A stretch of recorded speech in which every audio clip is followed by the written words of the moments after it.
Hey kids, it's Miss Alanya here, at home, like everybody else.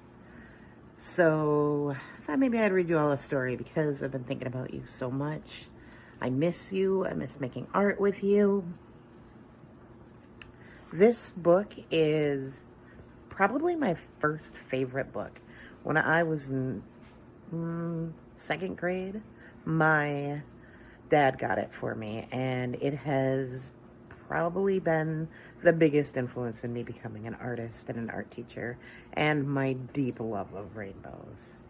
So this book, The Rainbow Goblins by Ul De Rico, is the story of why the rainbow does not touch the ground.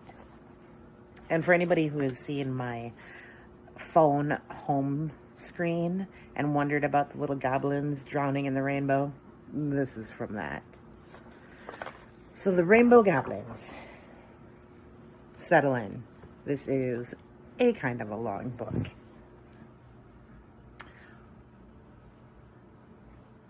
Once there was a land that lived in fear of 7 goblins. They were called the Rainbow Goblins, and each had his own color, which was also his name. Red, orange, yellow, green, blue, indigo, and violet. Yellow, being the craftiest, was their chief. The goblins lived on color. They prowled the valleys and climbed the highest mountains, looking for rainbows, and when they found one, they caught it in their lassos, sucked the colors out of it, and filled their bellies with its bright liquid. Only one place in the land had never known goblin fear, the hidden valley called the Valley of the Rainbow, where the great arches of color were born. There, the animals still lived in paradise. But the Rainbow Goblins had heard tales of this valley, and their mouths watered whenever they thought of the feast that awaited them there. And so they gathered up their lassos, their pails, and set off. With great effort, the goblins made their way over the jagged piles of rock that guarded the entrance. When the climbing became difficult, Yellow roared, "Don't lose heart, comrades! Think of the delicious colors ahead!" Oh my God, kids. The pictures in this book. Oh, it's why I'm a painter.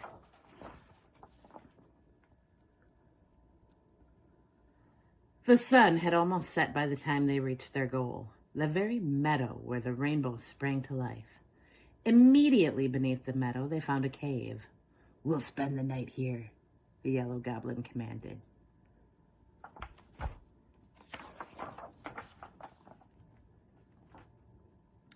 When the moon rose and saw them warming themselves around the fire they had lit, it shouted out in alarm, "The Rainbow Goblins are in the valley!" The trees and the bushes took up the cry, and the flowers and the grasses and the animals and the waters passed it on, and by midnight the evil tidings had spread throughout the valley.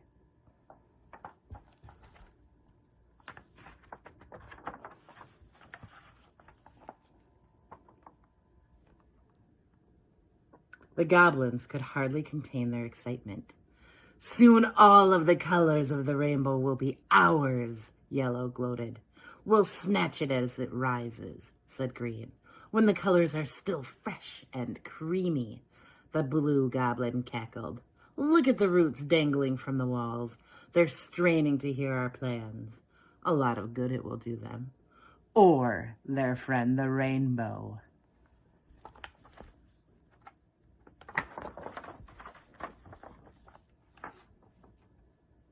Finally, exhausted by their scheming, the goblins fell asleep. Outside, the moon shone on the mirror-like surface of the water, and its magical light was reflected into the cave.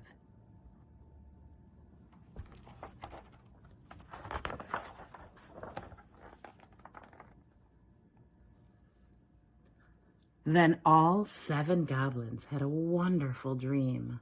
The same wonderful dream about the paradise of Rainbow Land, where all you had to do was lie on your back and open your mouth, and the most succulent colors dripped down your throat.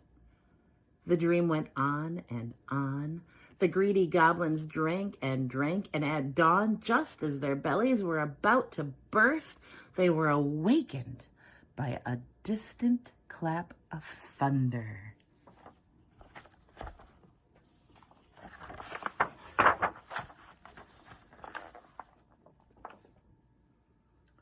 The goblins sprang to their feet and rushed into the mouth of the cave.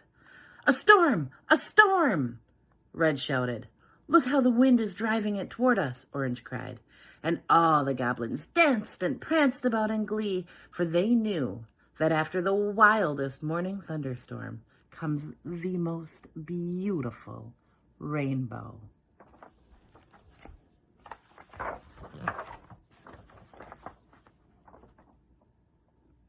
Yellow was so proud of his plan of attack that he went over it again while each goblin tested his lasso. "Red, don't forget that you must seize the left flank. And I'm moving on the right," the violet goblin burst out excitedly. Before the last roll of thunder had faded from the valley, the goblins took up their pails and lassos and marched single file out of the cave.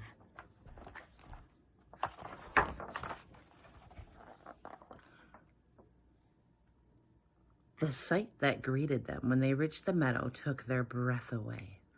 The rising arch of the rainbow, so rich with color and promise, almost blinded them. Trembling with excitement, Yellow finally managed to give the signal to attack.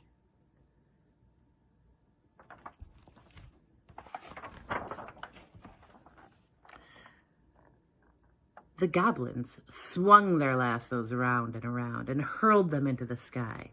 But in that same instant, the rainbow vanished, as if it had been swallowed up by the earth.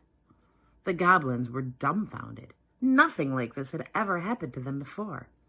They stared up at their empty, outstretched lassos.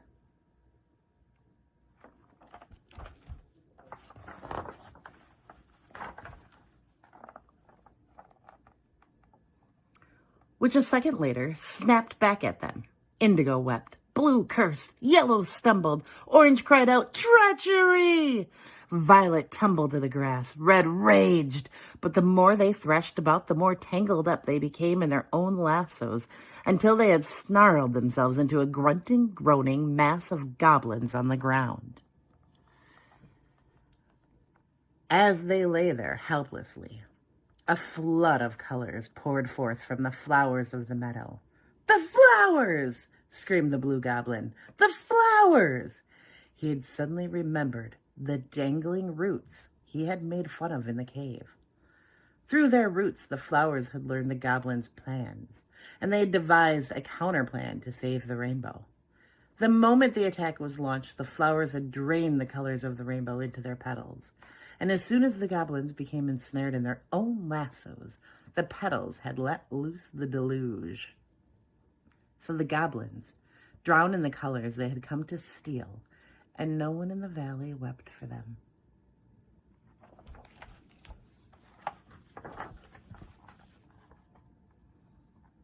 The rainbow itself was reborn more magnificently than ever.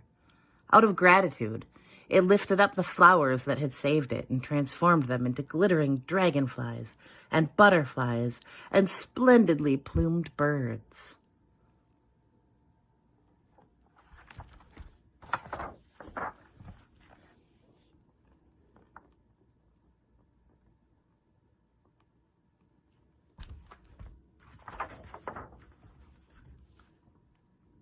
But since that time, the rainbow has become more cautious.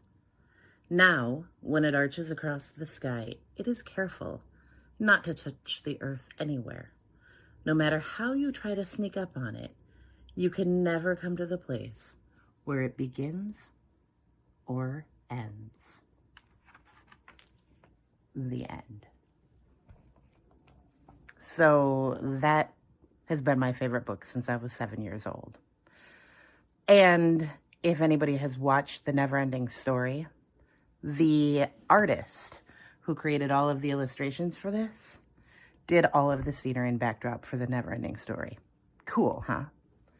And for any parents out there who maybe like some old Primus, Primus did a whole Rainbow Goblins album. It's amazing. So I guess that's it for right now, kids. I miss you. I love you. Wash your hands. Stay safe. Stay inside. And I'll see you as soon as we can see you. Have a great rest of your day.